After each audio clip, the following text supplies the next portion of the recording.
Hello and welcome to Comic Culture.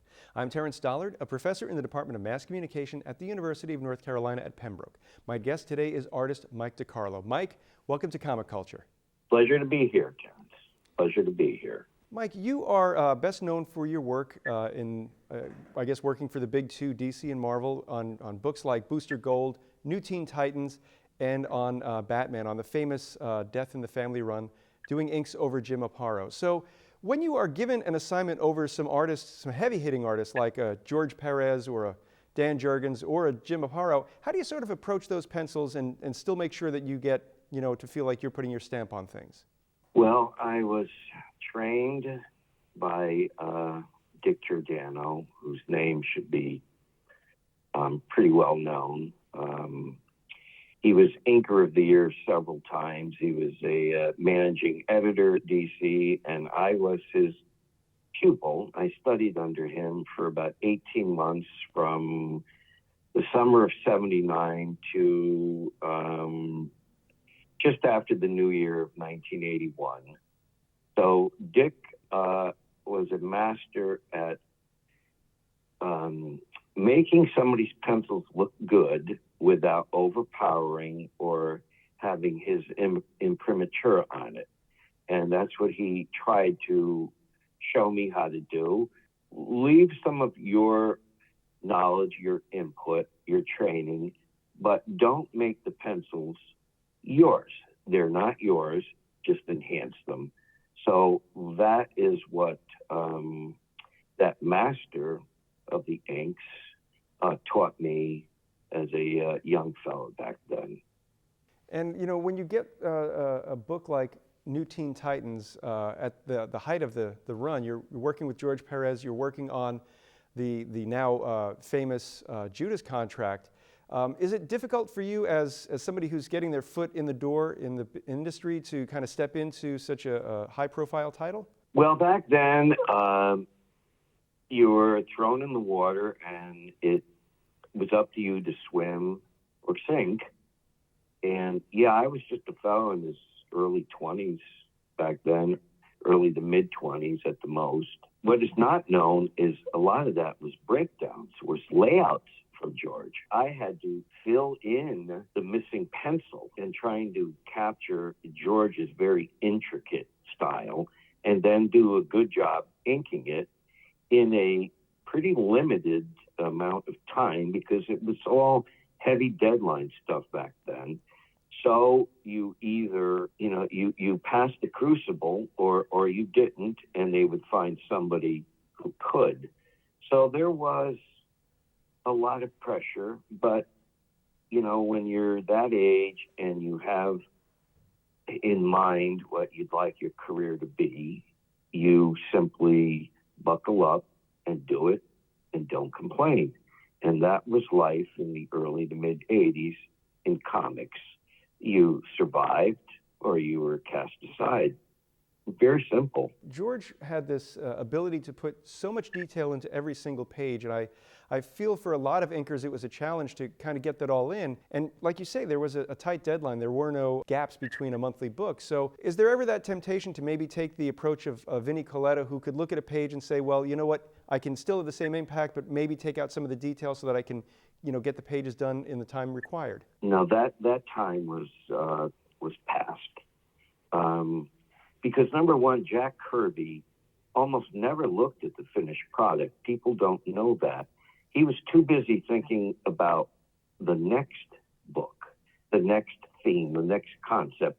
He considered the finished product, the inking, to be fairly secondary. He told the story, he did the layouts, he set the scene for the next issue, the issue after that. He didn't go back and look to see if Vince had left out, bricks in a building or taken some of the background people out for time.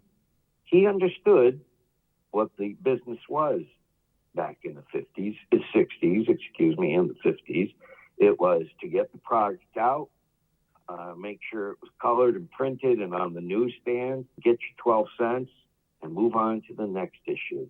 That was the 1960s. By the 80s, it had changed dramatically.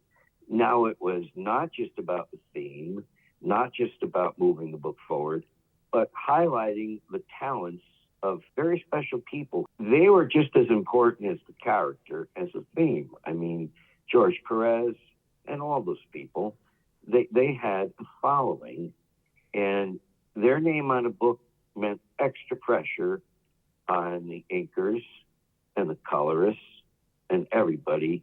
It's got to be done. It's got to be done properly. It's got to be done on time. So it was a different pressure.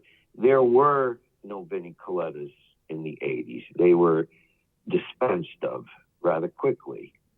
So that 15 or 20 years made a big difference, actually. And when you are paired with someone like George or someone like a Dan Jurgens, and that style kind of works so well together, and that partnership seems to blossom. I think back to the early work on Booster Gold with Dan Jurgens, where everything seemed to work so well. Is it difficult when you are asked to leave a project to work on another project like Crisis on the Infinite Earths? Here's what it is. As somebody who back then it pretty much exclusively made his living as an inker, you cannot have an ego.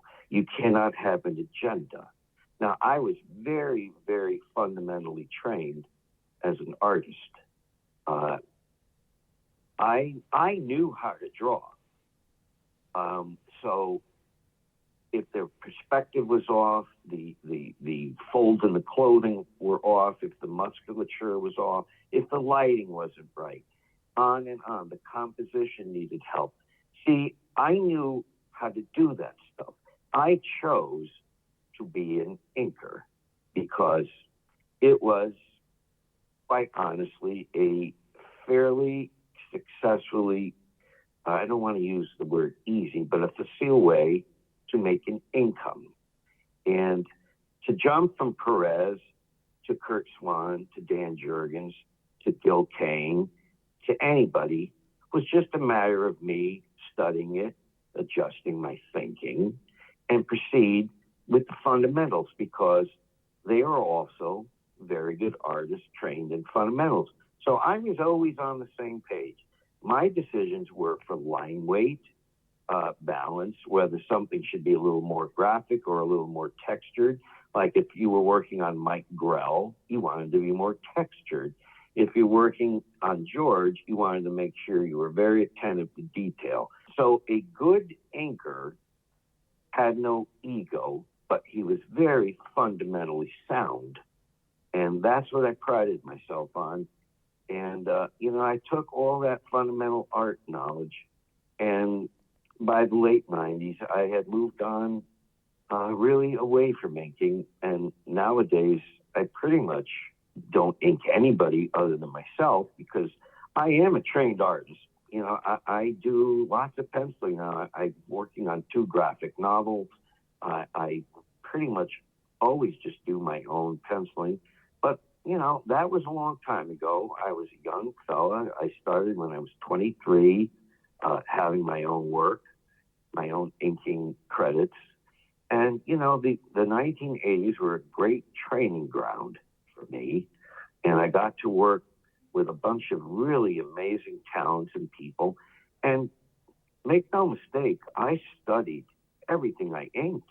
I mean, how foolish would it be for me to not study Gil Kane, Ross Andrew, George Perez, Curt Swan, Michael Golden, Michael Seck? How foolish would it have been if I had neglected to see what made their work successful and, quite honestly, incorporated it into my own mental portfolio as to how to proceed in the future? So only a fool would just blankly put ink onto a page without drinking in the nuances and the thoughts behind the artwork. As you are working on projects now, how do you sort of build that audience to make sure that people know that you've got something new coming out that they can enjoy? Well, I do have a Patreon site, and I'm always traveling, so I'm always at shows. And, I have about 5,000 people following me on Facebook. So, it's just a matter of networking and word of mouth. And I do so many private drawings for people that I think people understand now that Mike DeCarlo, the inker, which is who they maybe grew up with 30, 40 years ago, kind of moved on. No regrets. I look back extremely fondly at the last really golden age of comics, which was probably 1980 to 1995. And I was very proud to be part of that time because I worked with the up-and-coming new people, the Frank Millers and the Todd McFarlanes and all those people. And I worked with the old masters, the Gil Kanes, the George Perez as well. I would call him an old master.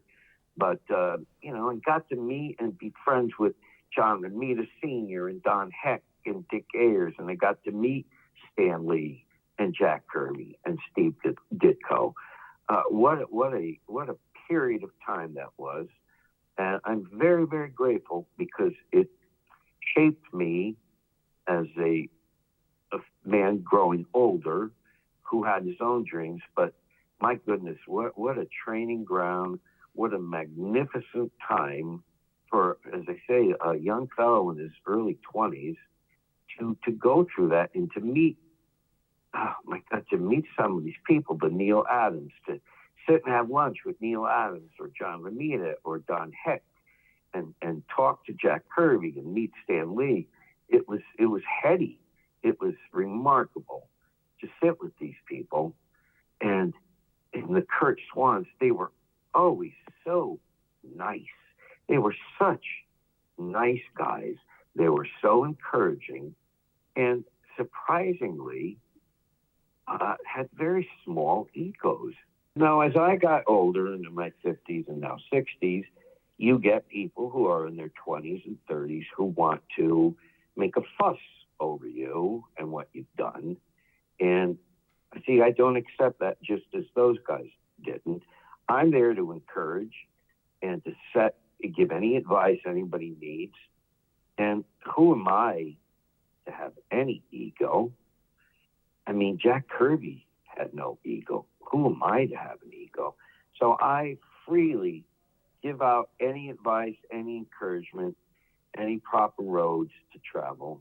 And it's my pleasure.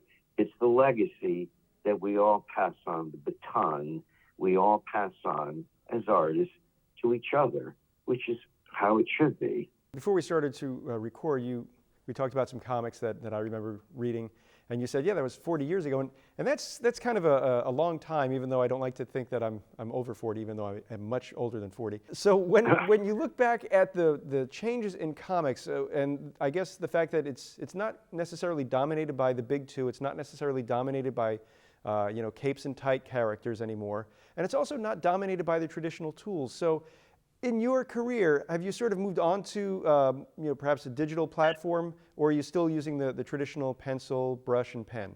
I do all my lettering and all my coloring digitally. However, I still love the feeling of constructing a drawing from scratch on a blank piece of paper and then finishing it.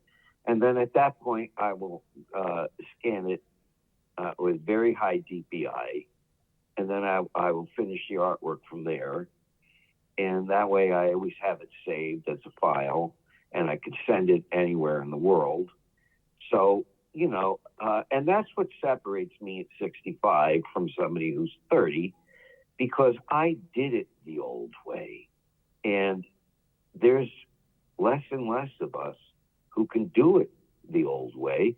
I used to be able to do everything on Illustrator and Photoshop, everything from scratch, and I just didn't like it. Like I said, I don't mind lettering and coloring on the computer, but I just don't want to let go of what I learned 40 and 50 years ago, and that is what helps to separate me. And I noticed that because you put a pencil in the hand of a 25-year-old, they're not necessarily sure what to do because they don't have both sides of the training. I was trained by people who learned their crafts from men who were born at the turn of the 20th century. And they passed on that ancient fundamental learning to me. So I am a product of 100 years ago of the way the masters learn. Now, I don't have the ability of a Foster or a Milton Caniff or those people, or a Bern Hogarth, but the people who learned from them showed me. So being only 65, well, only, I have a knowledge of those who learned 100 years ago, and you can't simulate that anymore.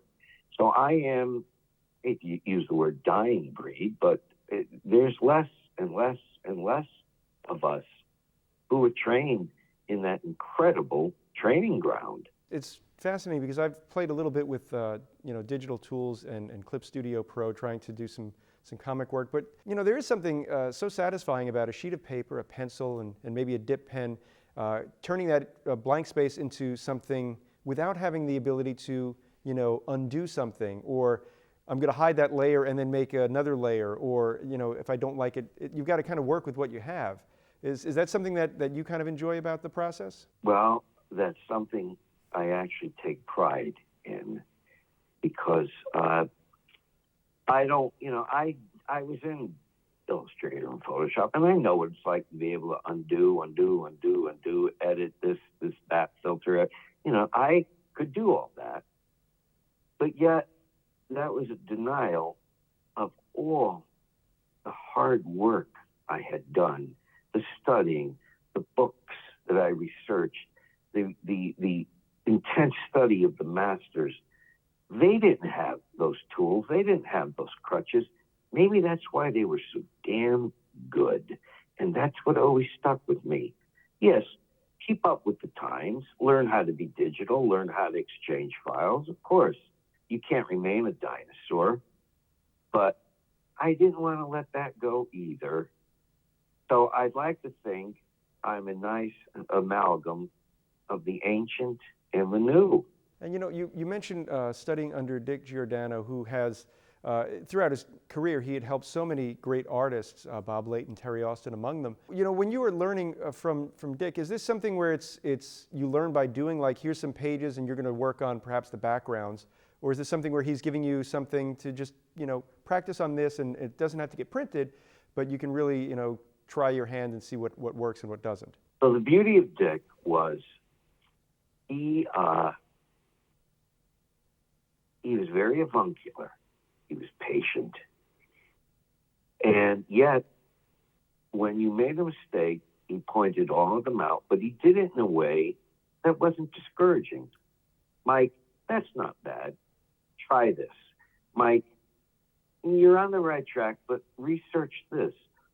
Look at how the old masters handled draperies. Look at how Wally Wood handled lighting. Look how Neil Adams uses his camera. So he was saying to you, you want it bad enough? I'll tell you what to do. I'm not going to do it for you. Learn how to do it. That's the direction. To be corny, be a man about it. Learn it. Don't complain. Don't worry about how long it takes, how hard you work. This is the training process. If you want to be remembered and have a long career, there is no shortcut. I will help you, but I'm not going to do it for you. And if you refuse to learn, you're not going to last. That's the way it is. And Dick pushed that across to me, as I say, in an avuncular manner, but in no uncertain terms. Mike, it's up to you. It's not up to me. I made it. Now, here's what I did. You going to do it? I'll tell you what to do, but you've got to do it. That's I guess, a great method for teaching and learning. And it seems as if it worked, because obviously you've been doing this for a number of years now. And I'm wondering, as you look at the work you're doing now, what sort of, from those footprints back in the old days, I guess, how do you see those leading to where you are now? Well, journey as an artist probably as a musician, a scientist, anybody who's on a journey never ends. Never ends. I don't mean to keep bringing up my age. I'm a senior citizen. I think my next drawing is going to be my best. I can't not think that because I keep incorporating everything I've learned into the next drawing. There's no limitation to storage space in your brain. You have to think of your brain as a computer that's able to file an endless amount of documents and information, and then you can extrapolate from that because you keep filling your brain with more and more information to draw upon. So I hate to tell you what I study everything, photography, movie direction, everything. I study everything. Why shouldn't I? I didn't stop learning when I was 50. I didn't stop learning when I was 60. And I hope when I'm 80, I'm still willing to learn. Life is a learning process. There is no end. It ends when you've decided to give up. I won't stop learning. I will not. How could you stop learning how to draw, how to be better? Honestly, I can't imagine wanting to stop learning because to me, it's endlessly fascinating. And I hope the folks watching the show agree that, hearing someone who is passionate about something that they've been doing professionally, but it's also artistic expression, it's always interesting to me to hear how they approach that and what their philosophy is. And as you're working on comics now and graphic novels now, are you doing that stuff that's perhaps maybe more noir or more slice of life, or are you still kind of going into the realm of the fantastic and the super heroic? Well, now I am somebody who tries to bring the human experience from the tilt of the head to the look in the eyes to the posture to the moving from one. See, I am a movie director. I cast everybody. I'm the director. I get a script and I'm off running. I decide how people look, how they behave. So I am making a movie with my pen and pencil. That's how I look at it. What am I doing to get people interested? It's a movie. I'm not showing everybody, oh, look what a great artist I am. No, that's inconsequential. Nobody cares what kind of an artist you are. They want to be entertained. And that's part of knowing what your job is. Your job is not to show off. Oh, look at the incredible folds in that clothing, or look at how I drew every strand of hair. Nobody cares. Nobody cares. That's for teenagers. I don't mean to pick out teenagers because I was one, but they count the hairs and how big the muscles are. That's not my concern. My concern is somebody's paying me money to tell a story, and they want people to be interested in their characters and their story. That's my job. And I love it because, as I say, I'm the casting director, the lighting man, the cameraman, the director, everything. That's exciting for me. It's fascinating because, a lot of folks talk about the beauty of trying to solve the puzzle. They get a script, they get a story, and trying to put it into sequential pages. It's the magic trick, as Lee Weeks calls it. Well, here's a very simple way I approach it. I know what I like in a movie. I know what I like in a TV show. So why not recreate what you like? What is it that you like when you see a movie? Well, I like the mood, the direction, lighting. I love the way they focus on the characters sometimes and sometimes not. I like the subtleties. I like the extremes. So that's what I do. I'm trying to create something that me, a very picky human being, would find interesting. And if I find it interesting, probably most people who look at it find it interesting. And when I put stuff on Facebook, little bits, it's not just, I hear people say, oh, I can't wait to see what's next, or geez, what happens after this? That's when I know I did my job. Am I ever going to be Neil Adams? Am I ever going to be Michael Golden? Am I ever going to be George Perez with that kind of, mega interesting style and detail? No, that was them. I'm not trying to be them. That would be foolish. I just want to be somebody who tells a really good story and people find it interesting. They want to know what happens on the next page and the next page. That's my job. Well, Mike, they are telling us that we are out of time. I want to thank you so much for taking time out of your schedule to talk with me today. It was a pleasure. I hope I wasn't too garrulous there, but you get me talking art and forget about it. I thought it was fascinating. Thank you so much. And thanks everyone at home for watching Comic Culture. We will see you again soon.